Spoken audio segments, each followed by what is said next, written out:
Olá! Hoje nós vamos estudar filosofia, direitos humanos. Dentro de filosofia existe uma parte do estudo que é bem interessante, que é o Estatuto da Criança e do Adolescente.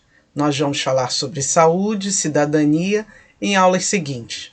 Eu sou a professora Deise e vamos começar o nosso estudo sobre o Estatuto da Criança e do Adolescente, o ECA, mais famoso assim.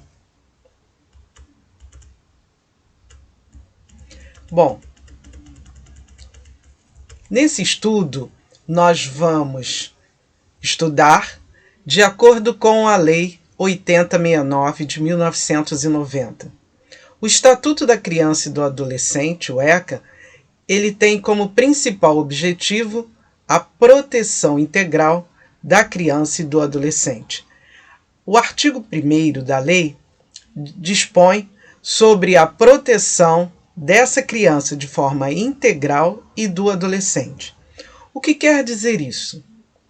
Quando nós falamos de forma integral, nós estamos percebendo a criança num todo, na sua forma de ser, na vida como ela está, no meio que ela convive, na escola, na família, na parte intelectual, na parte emocional, espiritual, toda a criança, como ela pode se desenvolver. E o que acontece com o bom ou mau desenvolvimento dessa criança. No artigo 2º, o que é ser criança e o que é ser adolescente? Bom, no artigo 2º ele considera criança, para efeitos desta lei, a pessoa até 12 anos de idade, incompletos, e adolescente, aquela entre 12 e 18 anos de idade. Isso quer dizer o seguinte: se ela nasceu a partir do 0 até 11 anos e 59 minutos e 59 segundos para completar 12 anos, meia-noite, antes de completar 18 anos, a criança ainda é considerada assim. Quando ela completa 12 anos, a partir de meia-noite, ela passa a ser adolescente, que vai de 12 até 18 anos incompletos. E o que é ter esses 18 anos aí incompletos?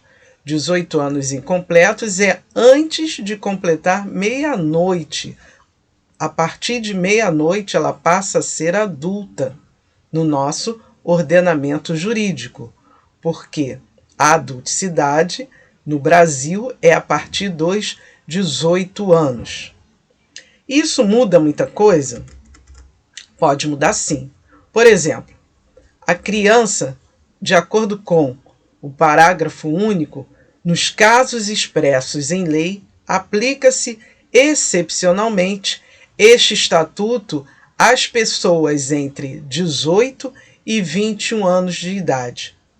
Olha, se no Brasil é a partir de 18 anos, ela ingressou na vida adulta aos 18 anos, por que se aplica o estatuto para uma pessoa de 18 até 21 anos? Precisamos entender o seguinte: dentro da nossa Constituição existe o artigo 1º, inciso 3º, que trata do fundamento basilar da nossa nação, que é a dignidade da pessoa humana. A partir desse momento, a criança também é considerada pessoa humana, mas ainda em formação. Sendo que a criança ou adolescente pode cometer um ato, uma infração, porque criança não comete crime, comete ato infracional. Esse ato infracional tem consequências.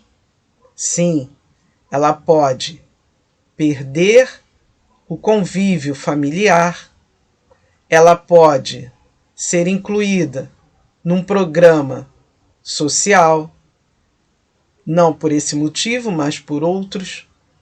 Ela pode, inclusive, ser internada, que é a última opção para aquela criança ou adolescente. Quando que isso ocorre? Por exemplo, um menor de 17 anos comete um ato infracional e é levado a uma instituição para que seja verificado o que de fato ocorreu. Verificado que ele realmente cometeu um ato infracional e foi pego, em flagrante, ele pode ser, sim, e deve ser levado a um tratamento diferenciado, porque ele vai precisar passar por uma situação diferente, vai ser verificado o que de fato ele fez. Após essa verificação, esse adolescente, ou no caso aqui, nós estamos exemplificando um adolescente, mas poderia ser uma criança. E aí, como isso pode acontecer?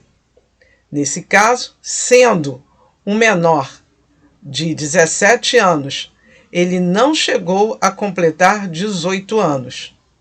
Até que passe o trâmite desse julgamento, essa verificação dos atos e definitivamente perceber que realmente ele fez parte, que apesar de todo um tratamento dos pais, ele cometeu um ato infracional. E, infelizmente, ele terá que viver internado durante o tempo máximo, que é de 3 anos. A partir daí, ele aumentou a idade, não é isso? Ele passou de 18, 19, 20, ou logo em seguida ele tinha 17 para 18, então ele ficou 17, 18, até os 21 anos internado. Nesse caso, ele passou de 18 anos. Por isso, o parágrafo único diz que nos casos expressos em lei, aplica-se excepcionalmente este estatuto às pessoas entre 18 e 21 anos de idade. Vamos seguir. Já o artigo 3º, ele diz o seguinte: a criança e o adolescente gozam de todos os direitos fundamentais inerentes à pessoa humana, sem prejuízo da proteção integral que trata esta lei, assegurando-lhes por lei ou por outros meios todas as oportunidades e facilidades a fim de lhes facultar o desenvolvimento físico, mental, moral, espiritual e social, em condições de liberdade e de dignidade. É necessário perceber o tempo que essa criança, viveu na sua família, se ela teve um bom comportamento em relação ao tratamento, ou se ela não teve tratamento, se ela não teve nem família. Então, como vai ser observado esse desenvolvimento integral? Alguns pais também podem, nesse caso, não terem condições de ficar com a criança, porque é usuário de droga ou cometeu algum tipo de ato que pode ter levado a uma instituição também, ou pode ser um menor, pai daquela criança. Então, uma criança que precisa ser tratada para cuidar da outra criança. existem vários acontecimentos, várias situações que nos levam a entender que é necessário o respeito à dignidade àquela criança e àquele adolescente. Esse desenvolvimento físico, o crescimento sem dor, mental, sem problemas, moral, que ela possa entender o que é moral, espiritual, cuidar da crença, da religiosidade, independente de qual for, mas que ela acredite nela mesma principalmente. E social, convívio com os colegas, com os vizinhos, com a comunidade que ela vive, a comunidade escolar, a comunidade religiosa. Como é verificada essa situação? Tudo isso é necessário, principalmente, expor a dignidade dessa criança, colocar essa exposição, né, da verdade, da sinceridade, da lealdade, de um crescimento muito melhor. E a educação é a base de tudo isso. Dentro dos direitos humanos, precisamos obter mais consciência para que essa criança tenha uma situação muito melhor do que as crianças que estamos vendo hoje, desviando o caminho, desviando a personalidade. Até a próxima aula, nos veremos na continuidade dos nossos artigos, em breve.